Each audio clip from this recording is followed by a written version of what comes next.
Like most Americans, or most people I should say, you probably love coffee. But do you ever wonder what it's doing to your smile? Say cheese! This video might show how your favorite drink could be secretly destroying your smile. But luckily, I'm also gonna go over some simple ways to fight back so you can still enjoy that coffee. So don't worry, I'm not gonna tell you to put that coffee down. So I wrote down 4 major problems that come from coffee. So let's start with number 1, which you probably already know, is it can stain your teeth. Just like coffee can stain a white t-shirt, it can also stain your teeth. So if you sip on it throughout the day, or if you drink it every single day, then over time you're probably gonna get these coffee stains. These stains can make your teeth look more yellow or more brown, but luckily most of the time these can be polished off at the dentist during your dental cleaning. Now, on to number 2, which is the acid. Now, this is a bigger problem because just because coffee is dark, that's not the only reason it can stain your teeth. It also is acidic. So that means every time you put it into your mouth and against your teeth, the acid can start to break down your teeth. Now, our teeth and our enamel is really strong, but it does not like acid. Acid is the one thing that's like a kryptonite for our teeth, and it can damage our teeth. So over time, if we keep having this acidic coffee, then it can keep wearing down our teeth. And over time, it can start dissolving the outside part of our teeth, our enamel. Again, our enamel is like the white part of our teeth. And if that gets away, then our teeth can start to look more yellow or darker because what's underneath is called dentin. Our dentin is a lot more yellow and weaker than our enamel. Not only that, it can make you more prone to getting sensitivity or cavities because as you lose this enamel, that's also like a protective coating for our teeth.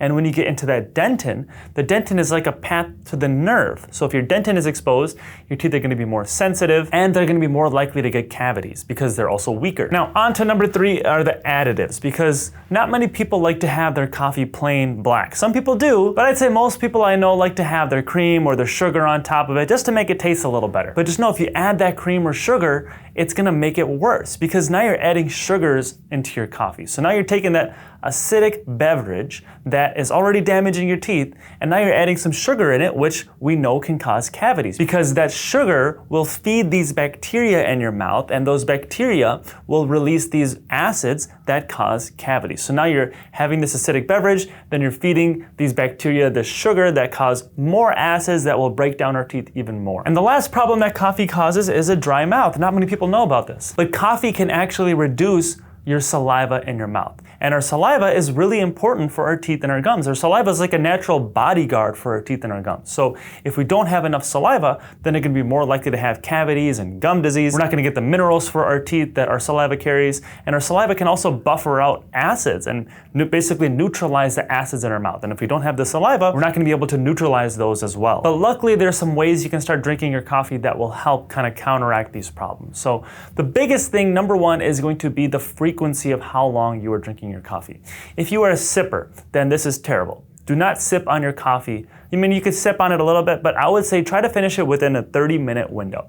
So if you like to get your coffee at 9 a.m., try to finish it by 9:30. If you're sipping on it all throughout noon and you're sipping on it past like 2 p.m., then you're sipping on it like for 5 hours throughout the day. That's 5 hours where you're constantly introducing these acids and these sugars into your mouth. And what happens is during that 5-hour window, you're not giving your saliva any time to build up. Because ideally, let's say you drink it from 9 to 9:30. After 9:30, you're not adding any more sugars or acids. Now your saliva has time to build up and basically clean up everything in your mouth. So you just had one 30-minute window where you put all the acid in, no big deal. But now if you do it every day for like 5 hours, that's gonna be way worse. And you probably don't wanna drink your coffee too late into the afternoon anyway because it's not really good for your sleep. Now, something else you could do is to rinse with water after. Very simple. So every time you have a sip of coffee, just swish your mouth with some water or something like that. That'll help kind of dilute those acids and just keep everything clean. You can also try using a straw if you like drinking like your iced coffee. So that way those stains and the problems don't really affect your front teeth as much. Also, if you like to brush your teeth after drinking coffee, I would wait about 30 minutes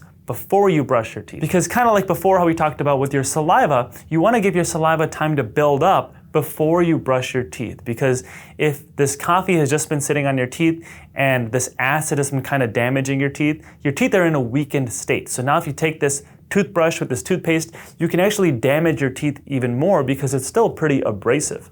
So if you wait like 30 minutes or so, then your saliva can come, kind of neutralize those acids, and then if you brush your teeth, it won't damage your teeth. And one last bonus tip I have, after you drink your coffee, you can start chewing gum, specifically something that has xylitol in it.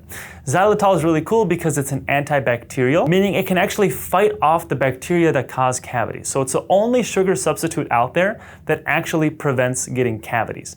And on top of that, when you chew gum, you start producing more saliva. So the saliva will help basically wash away those acids even faster. And on top of that, if you have the xylitol, it fights those bacteria even more. Now, what if you already have stained teeth or all this damage from the coffee? Well, if your enamel is worn away, there's not a whole lot you can do to get it back. But luckily, most of these stains can get polished off at your dentist. So if you're going regularly for your dental checkups and your dental cleanings, they usually just polish your teeth at the end of the cleaning, and that can get rid of all those stains. And if that's not enough, you can also try teeth whitening. So there's teeth whitening stuff you can do at home. You can even talk to your dentist about it, about doing different options at the dental office. Usually the stains from coffee alone are not a problem to get rid of. So I hope that video helped you, and I hope you know that you don't have to put that coffee down or never drink it again. You can still drink it and enjoy it, but you gotta be smart with it. So anyways, thank you guys for watching. I hope you liked that video. If you haven't already, hit that thumbs up button and subscribe to my channel below, and I will see you in the next video. Your bad breath isn't just embarrassing. It could also be a sign of a major health problem. Oh God. Most people just think that when you have bad breath, that means you forgot to brush your teeth or you just don't like to floss. But sometimes it's your body's way of telling you that something is wrong deeper inside. So in this video, I'm gonna go over 3 surprising health problems